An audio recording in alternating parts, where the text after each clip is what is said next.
We continue our series on the Gospel of Matthew, which is the second long speech of Jesus. You know that in Matthew, in the Gospel of Matthew, there are 5 long speeches of Jesus. And the first one we found in Matthew 5, 6, 7, which is the Sermon on the Mount. And the second one we find in Matthew chapter 10.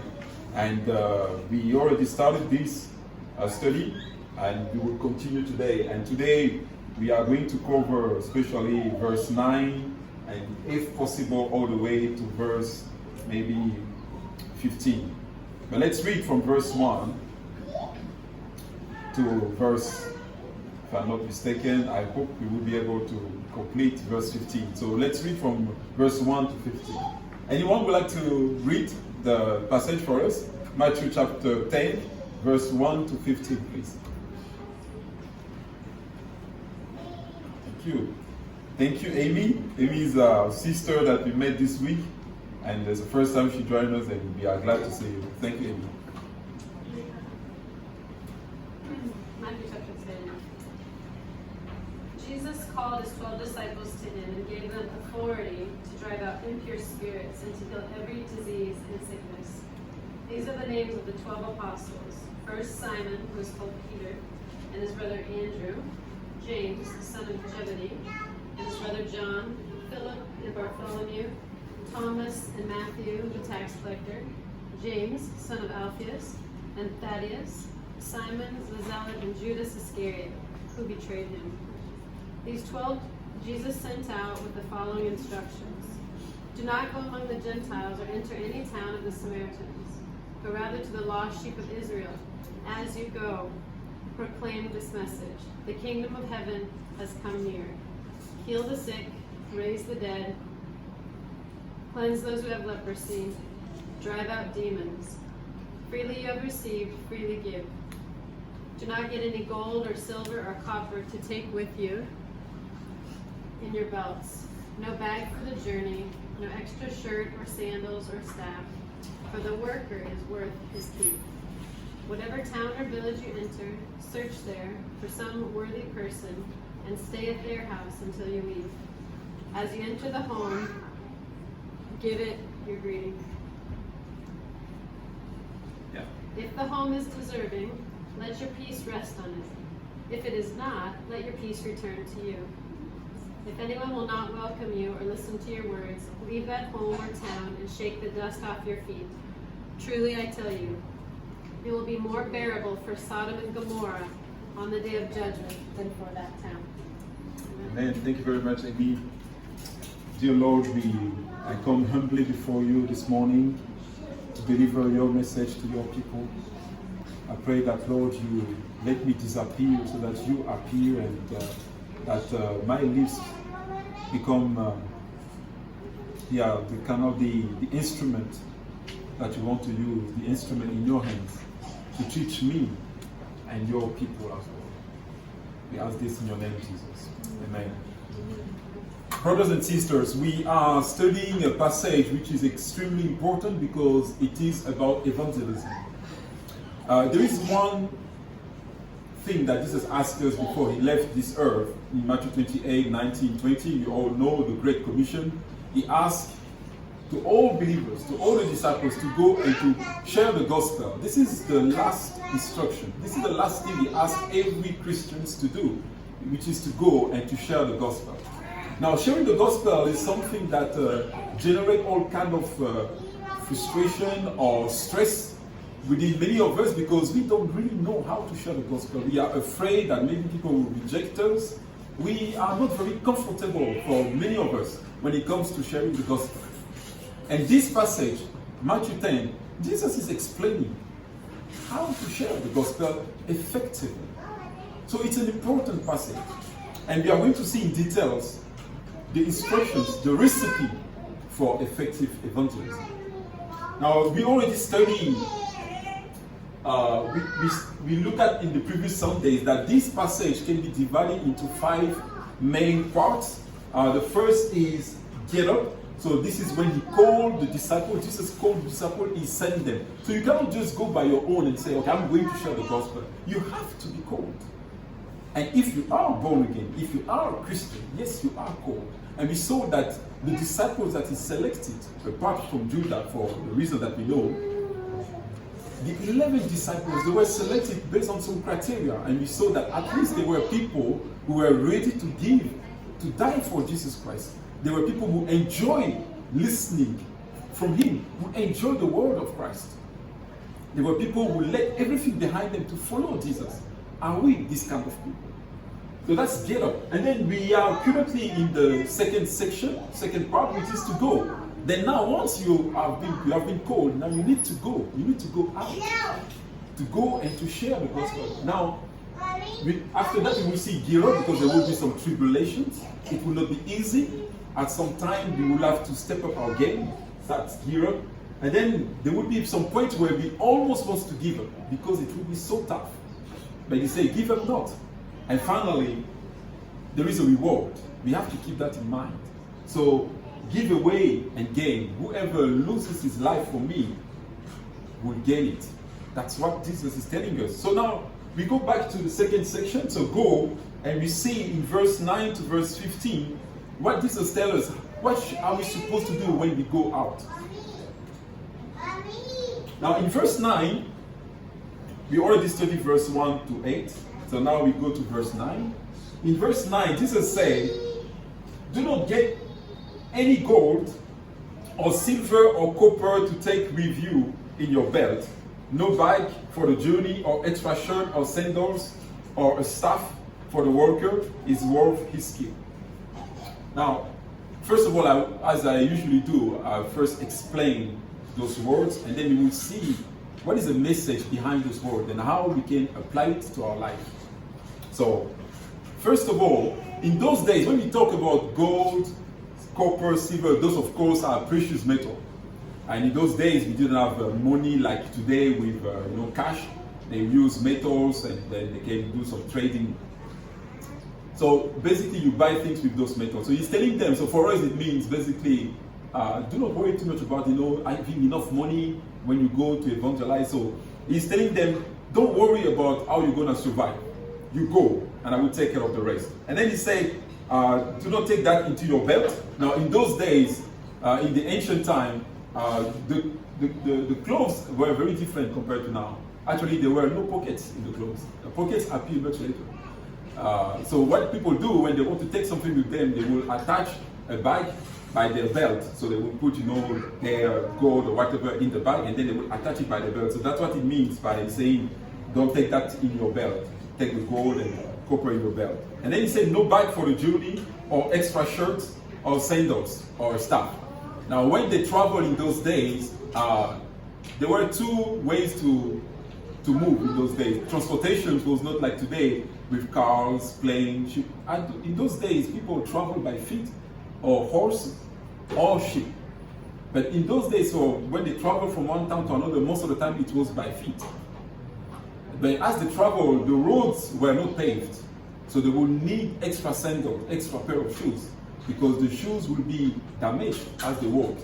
And also, when they traveled in those days, those distances were very long.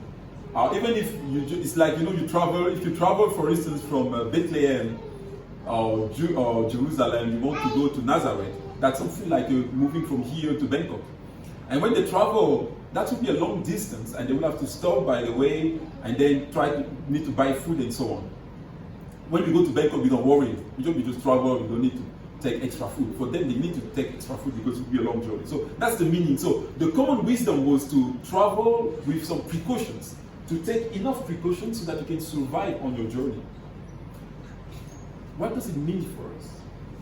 No, brothers and sisters, the key point here that Jesus is telling us in 21st century, and that's valid for them, also for us, is that the worries of this life are the first enemy against evangelism.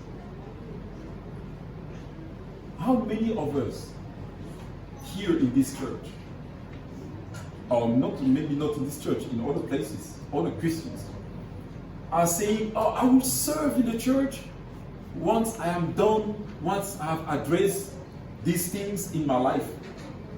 Now I'm doing a master online, I will take a break. So Marina could say that. Marina has been doing a master for the past 4 years. She was doing a master online with the London School for Health Management. And she could have said, okay, I take a break because it's too much work. And I will take care of the church later. Jesus is saying, this is exactly the recipe for failure. You go first, take care of my kingdom, take care of my business, and I will take care of your business. Of course, without any surprise, Marina got her master with very good marks, and we thank God for that. He's telling us, do you have any reason not to preach the gospel, not to serve in the church, not to serve in his kingdom? Do you have any valid reason? There is no reason. If you say it's because of my work, I have too much work, not valid based on that verse. When the Lord asked me to open the church, to start the church, I can tell you, I said, it's better for me to find a church, and I joined the church. So I went in Pattaya looking for a church. I visited many churches. I said, oh, maybe that church is a good place, and I would come, and yeah, let's hear the message. And so that, I have a busy work. I have maybe 40 employees to take care of in my company. It's too much. Okay, let me just be part of the church. And no. When I ask my mentor, my spiritual father, when I ask people around, they all confirm. When I read the Bible, they all confirm, you need to start. Start in your house and you will see. So brothers and sisters, the point here is,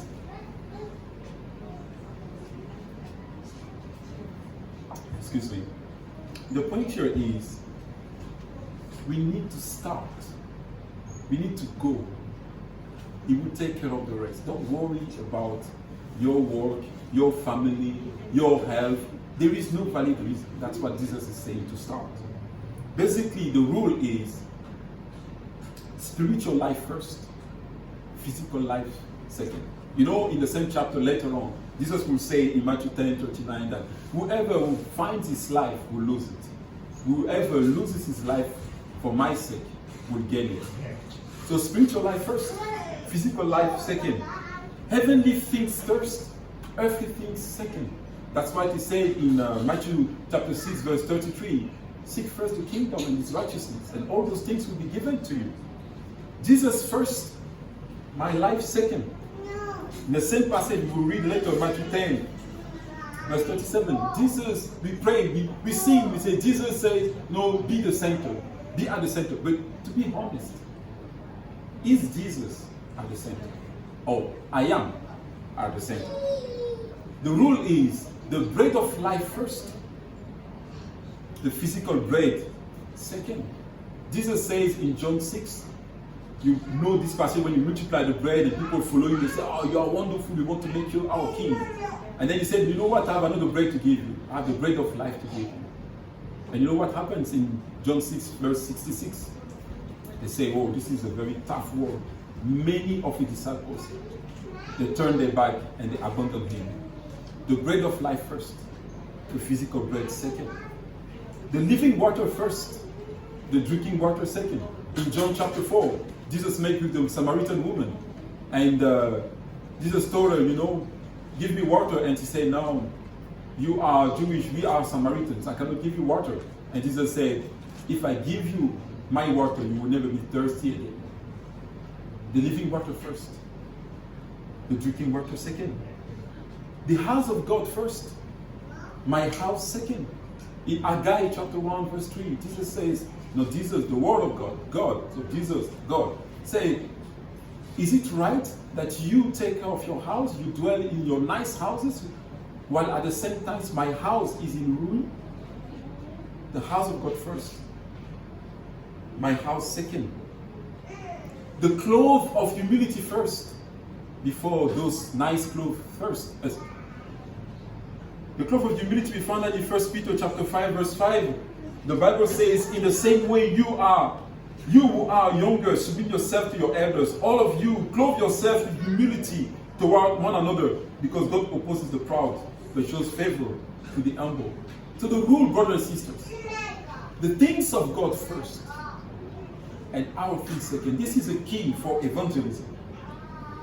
Now, once we have said this, okay, go. Jesus tells them, go. Don't worry about the rest.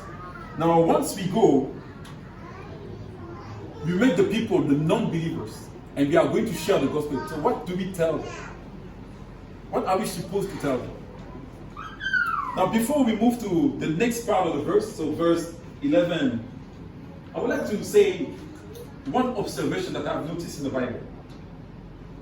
You know, brothers and sisters, when you read the Bible, when you read the scriptures, there are many men and women of God mentioned in the Bible.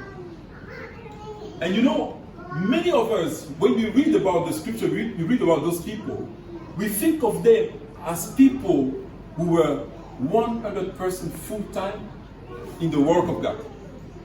If I mention Paul, you would say Paul was someone who spent his entire life traveling around the world to speak about the gospel. David, you would say, oh, he was a great worshiper. He wrote the Psalms. Daniel, we say, oh wow, he wrote one of the fantastic books in the Bible, the book of Daniel. We think of these people. If I mention Luke, you would say, he was a gospel writer, Luke. And also the one who wrote the book of Acts. We think of them as people who spend 100% of their life, who were full-time ministers. But you know what? I like that expression from my brother Zach. There's nothing more far from the truth than this. They were not 100% in the ministry. These people, they had other jobs. Paul was tent makers. You can find that in Acts chapter 18, verse 1 to 3. Luke, the gospel writer, he was a physician. He was a doctor. You can find that in Colossians chapter 4, verse 14. What does it mean? It means that Luke had to spend time to consult people. When they come, sick people, you need to spend time with them, give them medicines, or tell them what to do to get healed. So you see, brothers and sisters, these people were busy, not only on the gospel, but what we see from them, what we perceive from them, is that they were busy at the work of God. That's the impression we had from them. David was a king. A king has many things to do. He has to prepare an army, prepare to go to war. But you think of David as the man after God's own heart. Daniel was a politician. He was appointed to rule over many cities in Babylon. He was busy, but he had time to write the book of Daniel. Joseph was the prime minister in Egypt. Egypt was the greatest, the most powerful kingdom at that time. I can tell you he was busy, and it was a famine, as you know. He had to work, plan projects to prepare Egypt to face all those challenges. He was busy. But when you think of Joseph, you think of a man of God. What about you and I? How do people perceive us? I don't want people to perceive me as a plant manager in Taiwan. I want people to perceive Marina not as a biochemical engineer, but as a very good member of this church, taking care of all the administration of this church. I don't want people to think of Courtney as a teacher at international school, but as a great Sunday school teacher. What will people tell you? How people will remember you? On your grave, what will be written? He was a great family man, or he was a great man of God? These people, they were busy just like you and I. We cannot say this is for them. We have work. They were full-time. We are not full-time. No, they were just like you and I. So the point, brothers and sisters, is there is no valid reason to postpone to go and share the gospel. Now let's move to the next verse. Verse 11. Now once we go, how do we share the gospel? What do we say? And he says, whatever town or village you enter, whatever town or village you enter, search there for some worthy person and stay at their house until you leave. As you enter the home, give it your greeting. If the home is deserving, let your peace rest on it. If it is not, let your peace return to you. Now this is maybe the heart of Matthew chapter 10. We have here a recipe or maybe to help you to remember that recipe, I try to find words starting with say. Cast around, closeness, caring, clear message, credentials. Basically, we have to cast around. We need to search for the people, the worthy people. We need to develop a friendship that's close and get closer to people. We need to care for people. We need to have a clear message when we share the gospel, not a blurry message. And then we need to have credentials so that people can trust us. Now let's see in details, what does this mean, those 5 C's of the gospel. Now first of all, when you remember in verse 11, it says, whatever town or village you enter. So when you enter the village, so basically when you meet people at work, in your neighborhood, he says search. Search there for some worthy person. You know, many of us, we wait for Christians, we wait for non-believers to come to us and to tell us, oh, you know what, I had a dream last night and God told me to come and talk to you because you are a believer and so that you can teach me how to give my life to Jesus. You know, this happened only once. To my knowledge, this happened only once in the Bible. That's in the book of Acts chapter 10. There was this Roman centurion. He had a dream, a vision to be accurate. And then angels came and spoke to him and said, there is a man named Peter, call for this man. So he sent this messenger, they called for Peter, Peter came, and then they prayed, and there was the baptism of the Holy Spirit in the house for this man and his entire household. That's the only event that I know that someone received from God, and then he sent, and men of God came, and then he received Jesus Christ. But the rest of the time, we have to go and search. That's an exception in the Bible. But the pattern of the Bible, we go and search for worthy people. So now he says, search for a worthy person. It means we have to be active. That's what I mean by to cast around. Now I'll give you an example. Maybe it will help you to understand what I'm talking about. 2 days ago, there was a young Thai colleague. He's about, I think, in late 20s. He came to me and he said, Max, I have something to share with you. The doctor told me that I probably have a cancer. I say, wow, that's very bad news. The moment he said that to me, I said, you know, I went through the same thing as you know. I'm going through the challenge of cancer right now, as you know. However, I have peace. And that peace, I got it from my Lord Jesus. Would you like to try? Would you like to get the same peace if the cancer is confirmed for you? Would you like to come and pray with me? You see, the point here is when we have to stay alert. Around you, there will be situations, people will share with you things, and then because you're alert, you will see, here there's an opportunity. And then you share. Now you share, it doesn't mean that you force a person, I just say, I would like to pray for you. And if you respond positively, that means he's a worthy person. That's the meaning of a worthy person. A worthy person means, is it worth to spend more time on that person? Is it worth to, if the person already shows some resistance, the person rejects the message, that's not a worthy person. That's not a child of peace. In another version, it talks about a child of peace. Move. So the first thing is cast around. Now, after we cast around, after we search for the worthy person, let's say this gentleman accepts to come and pray. I hope so. Now, what do we say?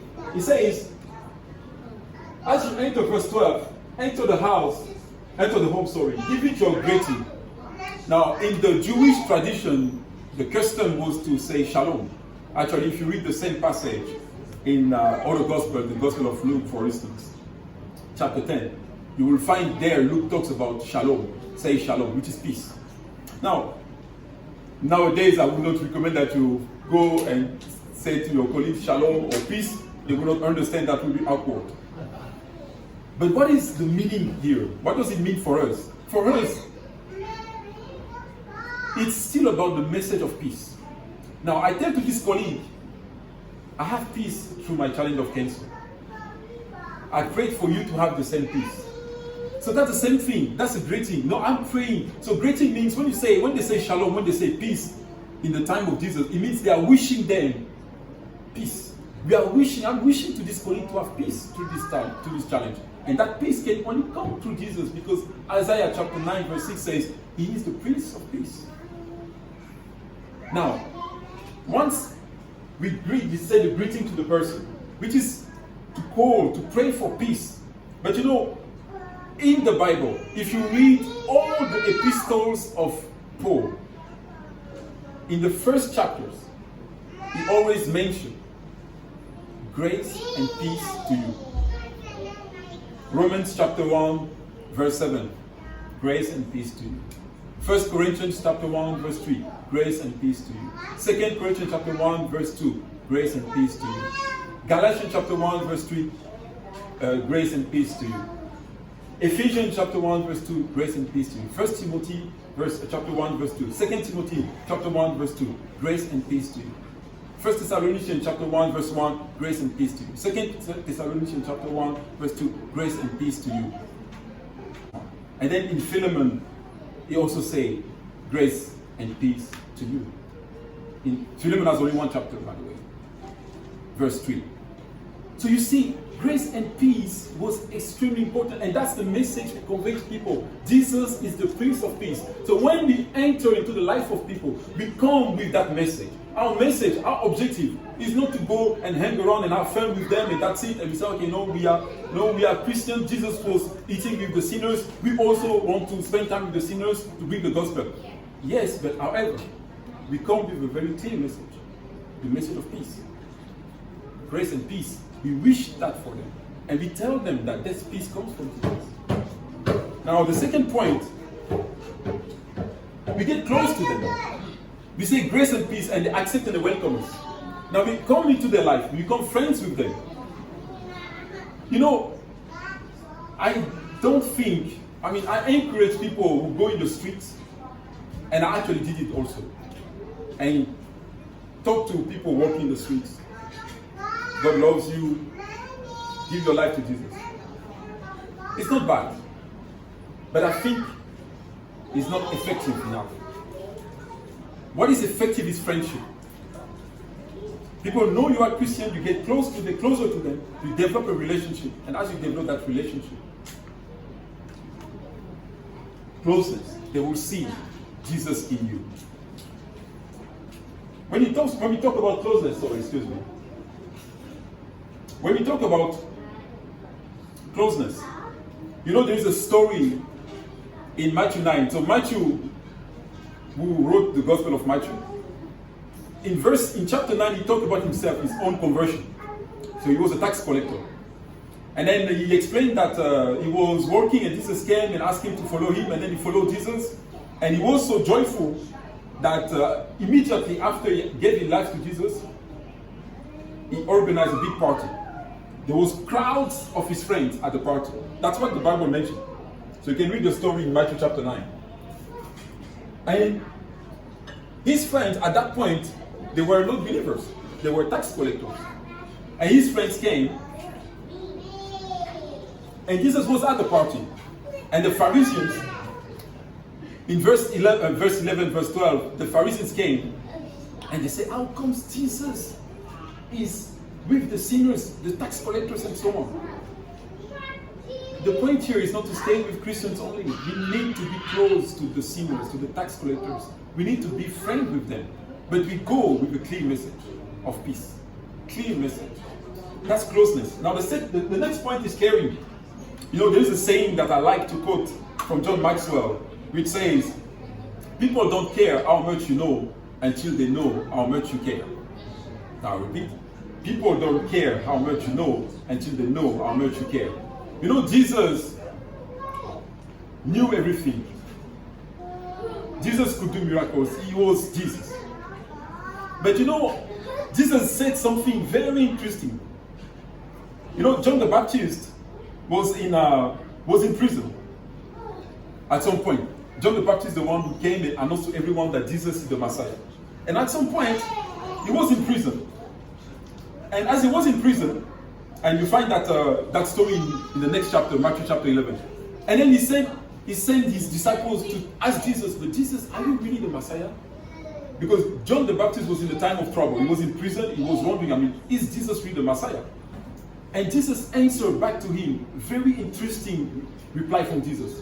Jesus said, go and tell John the Baptist that the paralyzed people are healed, there are miracles, and then the gospel has been preached, the good news of the kingdom has been preached to people. So he mentioned first about caring for people before mentioning about, finally, the gospel. He said exactly this. Go back and report to John what you hear and see. The blind receive sight, the lame walk, those who have leprosy are cleansed, the deaf hear, the dead are raised, and the good news is proclaimed to the poor. The good news after caring. And in the book of James, chapter 2, we have the same thing. James says, there is no faith without deeds. If faith has no deeds, that faith is dead. It means we cannot be with people and we don't care. That's why we go and we distribute food to people in Pattaya, because they are suffering. The love has to come from our actions. We need to exhibit that love. That's caring for people. And now we talk about, I follow tennis also. Yesterday, Glenn and I, we went to play tennis together. And right now there is a US Open tennis championship in US. And the number one seed, so Novak Djokovic, who is supposed to win the tournament because he's number one, he's really good. He didn't lose very few this year. So Novak Djokovic, during the quarterfinals, I think, he was playing against a Spanish player. And at some point, he hit the ball with very negligent, he didn't pay attention, he just hit the ball because he was angry, he hit the ball, and that ball hit one of the line judges. And because of this, the referee decided to default him from the tournament. So he has been stopped, so he cannot do the competition anymore. So he will not be number one this year probably. Why? Not because he's not a good player, because he didn't care. We must care as we go, we preach the gospel to non-believers. Now, clear message.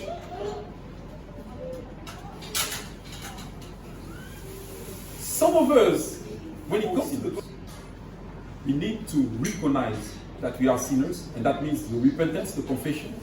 We need to really feel sorry. That's the godly sorrow about our sin. About our sin. Yeah, but you're a good person, and they are Muslim, but they are good people. But no, the gospel is very exclusive. It's not inclusive. We need to have a clear message, but we don't dare. We don't have the courage sometimes. Speak the gospel. There's a story. There's a joke. I would like to share that with you.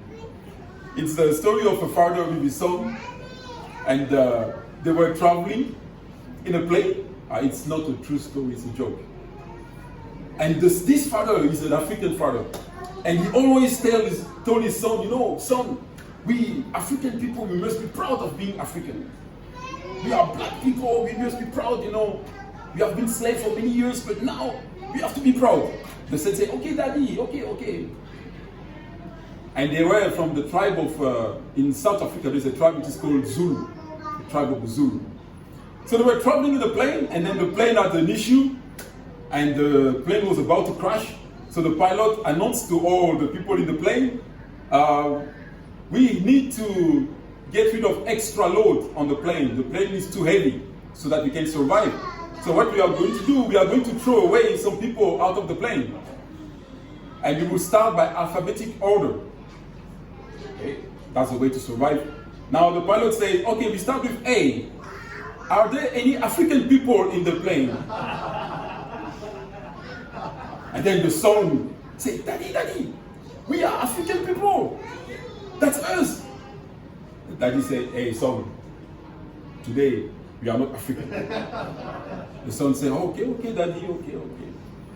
They throw away some people, start with, and then we move to letter B. Are there any black people in the plane? The son said, Daddy, that's us. We are black people. And he said, hey son, today we are not black people. Oh, daddy, okay. Move to letter C. Are there any people of color in the plane? Daddy, you always say that we are people of color. We must be proud of being. Daddy, and then the father said, hey son, today we are not African, we are not black people, we are not people of color, we are Zulu. Zulu is a tribe, of course, starts with Z. It's a tribe in South Africa. But you see, that's not a clear message from this guy. Our message must be very clear as we go and share the gospel. And then finally, credentials. When it comes to credentials, you know, we ask people to make a huge decision. We ask them to lose their life. You know, salvation is not a small thing. It's a big bet. We are asking people to lose their life, to die, and to raise with Jesus. That's why when we baptize people, going into the water means the death. And coming out of the water means the resurrection of Jesus. We come into a new life. We are asking a lot to people. Now, why people would follow you and I in our faith if we don't have credentials? If they don't see anything happening in our life, why would they follow you and I? So the question is, what are your credentials? What are my credentials? Now, when we talk about credentials, I will give you just a few examples. How can you share to someone that God is the provider of everything and tomorrow? Don't worry about tomorrow. And yourself, you have a lot of debts, financial debts. That's not good credentials. The Bible says no debt. You find that in the Bible. How can you tell people about God of love while you struggle to forgive people? That's not a good credential. How can you tell people that God is a God of truth, but you yourself, you struggle with lies? And there are many kinds of lies. For instance, maybe you take some sick leave at work, but you are not actually really sick, but just call for sick leave. That's a lie. That's not good credentials. How can we tell people that we have a God of peace, the Prince of Peace, and there is a crisis that is called COVID-19, and we are more worried than the pagans about what will happen to us tomorrow? That's not good credentials. How can we share about the God of eternal life while at the same time the doctor told us that we have a cancer and then we lose our joy? That's not good credentials. The point, brothers and sisters, those 5 C's, we need to have valid credentials. They must see Jesus in our life. They must see that what we speak, we live by the message. The message that we speak, we can exhibit it through our life.